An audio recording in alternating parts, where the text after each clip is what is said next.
ओम शांति। 25 अप्रैल 2020 की साकार मुरली। शिव बाबा के आज के मुख्य महावाक्य हैं। पहली मुख्य बात बुद्धि में बिठानी है कि भगवान कौन है। यह बात जब तक बुद्धि में नहीं बैठी है तब तक कुछ भी समझने से कुछ भी असर नहीं होगा। परम आत्मा है ज्योति स्वरूप, तो उनके बच्चे भी ज्योति स्वरूप हैं। तुम सब जानते हो भक्ति मार्ग अब पास हो गया है। कलयुग में है भक्ति मार्ग और अब संगम पर है ज्ञान मार्ग। बच्चों में टिक टिक करने की आदत बहुत है।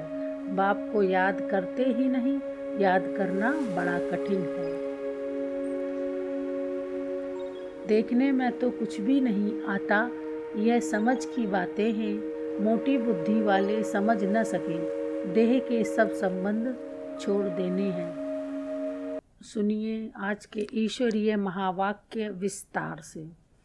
मीठे बच्चे, हर एक की नब्ज देख, पहले उसे अल्फ का निश्चय कराओ, फिर आगे बढ़ो। अल्फ के निश्चय बिना ज्ञान देना टाइम वेस्ट करना है। प्रश्न है आज का, कौन सा मुख्य एक पुरुषार्थ स्कॉलरशिप लेने का अधिकारी बना देता है? उत्तर है अंतर्मुखता का। तुम्हें बहुत अंतर्मुखी रहना है। बाप तो है कल्याणकारी, कल्याण के लिए ही राय देते हैं। जो अंतर्मुखी योगी बच्चे हैं वह कभी देह अभिमान में आकर रूसते व लड़ते नहीं। उनकी चलन बड़ी रॉयल शानदार होती है। बहुत थोड़ा बोलते हैं, यज्ञ सर्विस में रुचि रखते हैं।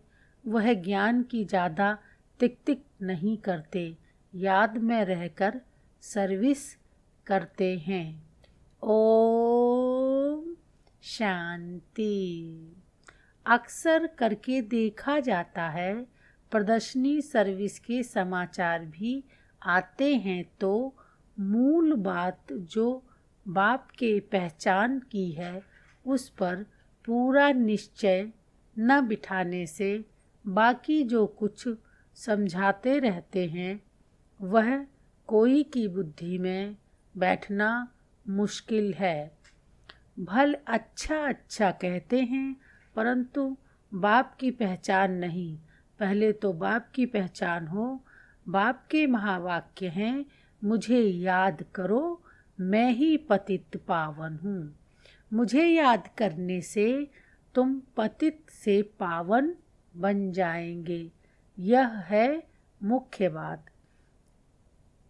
भगवान एक है, वही पतित पावन है। ज्ञान का सागर, सुख का सागर है, वही ऊंचते ऊंच है। यह निश्चय हो जाए तो फिर भक्ति मार्ग के जो शास्त्र, वेद अथवा गीता भागवत हैं सब खंडन हो जाएं। भगवान तो खुद कहते हैं, यह मैंने नहीं सुनाया है, मेरा ज्ञान शास्त्रों में नहीं है। वह है भक्ति मार्ग का ज्ञान। मैं तो ज्ञान दे सद्गति करके चला जाता हूँ, फिर यह ज्ञान प्रायः लोप हो जाता है। ज्ञान की प्रारब्ध पूरी होने के बाद फिर भक्ति मार्ग शुरू होता है। जब बाप का निश्चय बैठे तो समझे भगवान उवाच, ये भक्ति मार्ग के शास्त्र हैं। ज्ञान और भक्ति आधा आधा चलती है। भगवान जब आते हैं तो अपना परिचय देते हैं। मैं कहता हूँ 5000 वर्ष का कल्प है। मैं तो ब्रह्मा मुख से समझा रहा हूँ। तो पहली मुख्य बात बुद्धि में बिठानी है कि भगवान कौन है।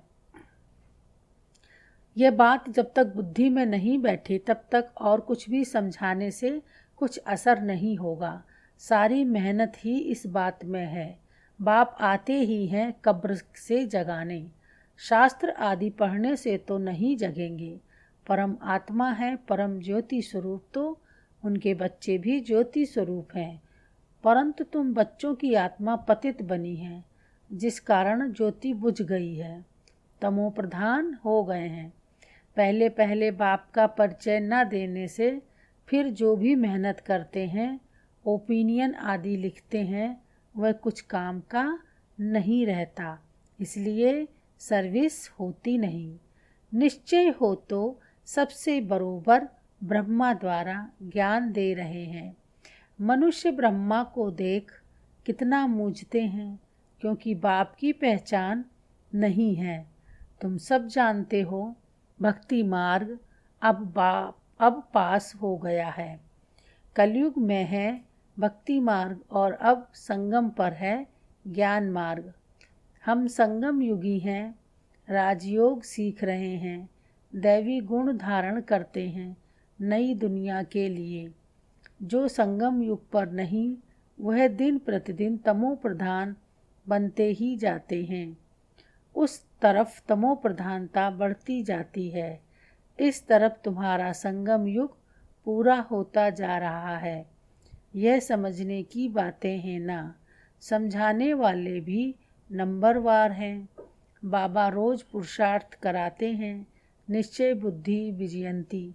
बच्चों में टिक टिक करने की आदत बहुत है। बाप को याद करते ही नहीं। याद करना बड़ा कठिन है। बाप को याद करना छोड़ अपनी ही टिक टिक सुनाते रहते हैं। बाप के निश्चय बिगर और चित्रों तरफ बढ़ना ही नहीं चाहिए। निश्चय नहीं तो कुछ भी समझेंगे नहीं। अल्फ का निश्चय नहीं तो बाकी बे ते में जाना टाइम वेस्ट करना है। किसकी नब्ज को जानते नहीं। ओपनिंग करने वाले को भी पहले बाप का परिचय देना है। यह है ऊंचते ऊंच बाप ज्ञान का सागर। बाप यह ज्ञान अभी ही देते हैं। सतयुग में इस ज्ञान की दरकार नहीं रहती, पीछे शुरू होती है भक्ति। बाप कहते हैं, जब दुर्गति अर्थात मेरी निंदा पूरी होने का समय होता है, तब मैं आता हूँ। आधा कल्प उन्हों को निंदा करनी ही है, जिनकी भी पूजा करते ऑक्यूपेशन का पता नहीं। तुम बच्चे बैठ समझाते हो, परंतु खुद का ही बाबा से योग नहीं है, तो औरों को क्या समझा सकेंगे।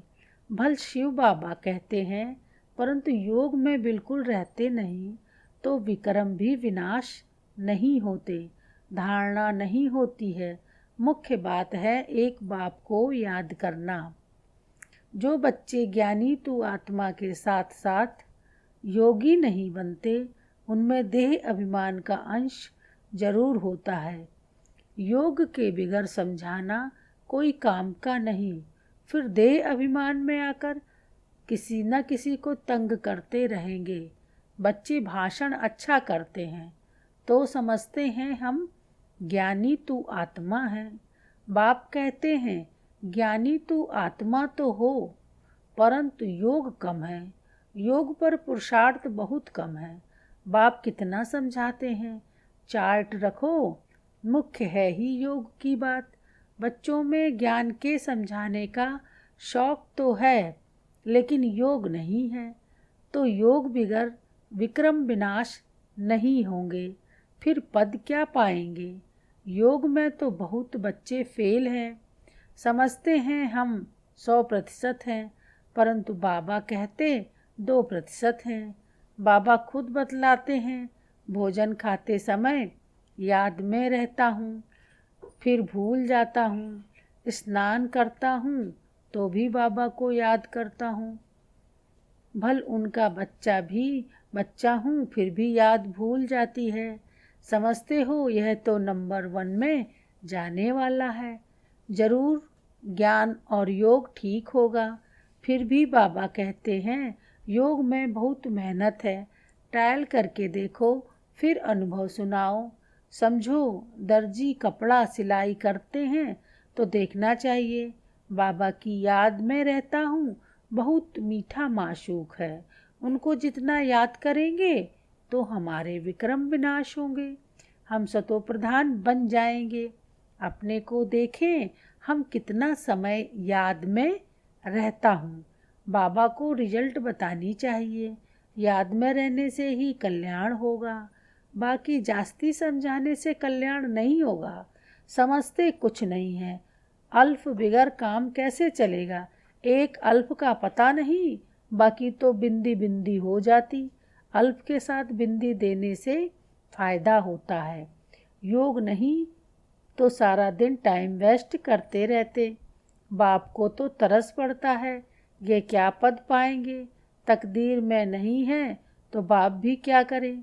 बाप तो घड़ी घड़ी समझाते हैं, दैवी गुण अच्छे रखो, बाप की याद में रहो। याद बहुत ज़रूरी है। याद से लव होगा तब ही श्रीमत पर चल सकेंगे। प्रजा तो ढेर बननी है, तुम यहाँ आए ही हो ये लक्ष्मी नारायण बनने। इसमें मेहनत है। भल स्वर्ग में जाएंगे, परंतु सजाएं खाकर फिर पिछाड़ी में आकर पद पाएंगे। थोड़ा सा बाबा तो सब बच्चों को जानते हैं ना। जो बच्चे योग में कच्चे हैं वह देह अभिमान में आकर रूसते और लड़ते झगड़ते रहते हैं। जो पक्के योगी हैं उनकी चलन बड़ी रायल शानदार होगी। बहुत थोड़ा बोलेंगे, यज्ञ सर्विस में भी रुचि रहेगी। यज्ञ सर्विस में हड्डियां भी चली जाएं, ऐसे ऐसे कोई हैं भी।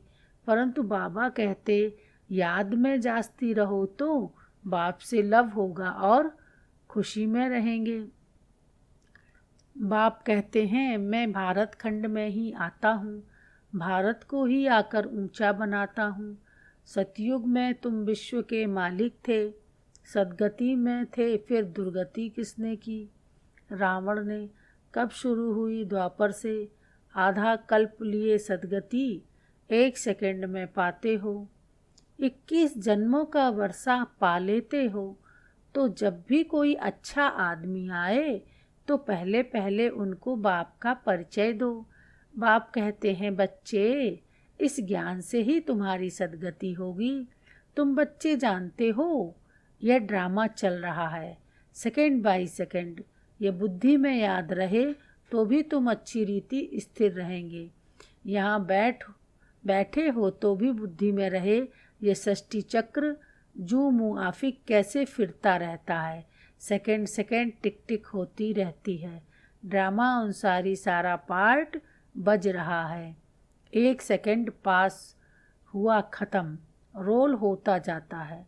बहुत आहिस्ते आहिस्ते फिरता है। यह है बेहद का ड्रामा। बूढ़े आदि जो हैं उनकी बुद्धि में यह बातें बैठ न सके, ज्ञान भी बैठ न सके, योग भी नहीं, फिर भी बच्चे तो हैं। हाँ, सर्विस करने वालों का पद ऊंच है, बाकी का कम पद होगा। यह पक्का ख्याल रखो। यह बेहद का ड्रामा है। चक्र फिरता रहता है, जैसे रिकॉर्ड फिरता रहता है ना। हमारी आत्मा में भी ऐसे रिकॉर्ड भरा हुआ है। छोटी आत्मा में इतना सारा पार्ट भरा हुआ है, इनको ही कुदरत कहा जाता है। देखने में तो कुछ भी नहीं आता। ये समझ की बातें हैं, मोटी बुद्धि वाले समझ न सकें। इनमें हम जो बोलते जाते हैं, टाइम पास होता जाता है, फिर 5000 वर्ष बाद रिपीट होगा। ऐसी समझ कोई के पास नहीं। जो महारथी होंगे वह घड़ी घड़ी इन बातों पर ध्यान देकर समझाते रहेंगे। इसलिए बाबा कहते हैं पहले पहले तो गांठ बांधो बाप के याद की।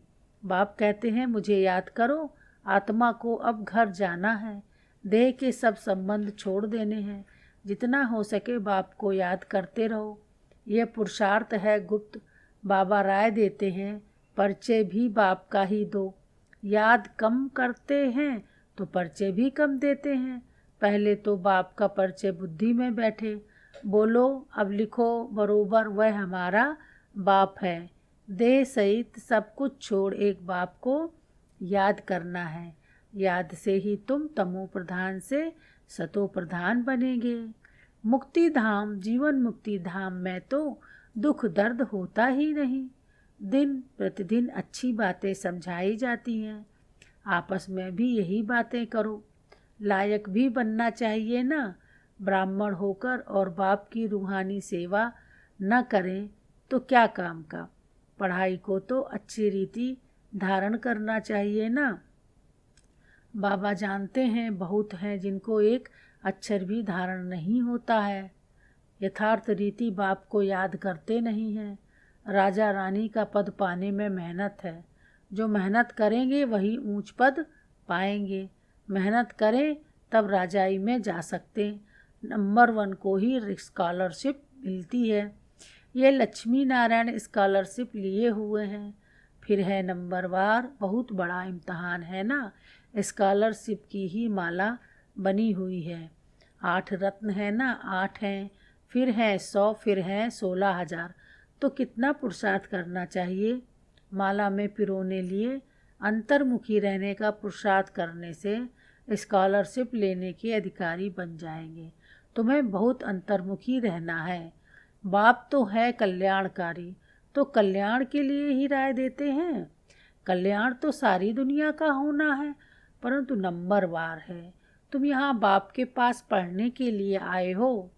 तुम्हारे में भी वह स्टूडेंट अच्छे हैं जो पढ़ाई पर ध्यान देते हैं। कोई तो बिल्कुल ध्यान नहीं देते। ऐसे भी बहुत समझते हैं जो भाग्य में होगा। पढ़ाई की एम ही नहीं है, पढ़ाई की एम ही नहीं है। तो बच्चों को याद का चार्ट रखना है। हमको अब वापस घर जाना है। ज्ञान तो यहाँ ही छोड़ जाएंगे।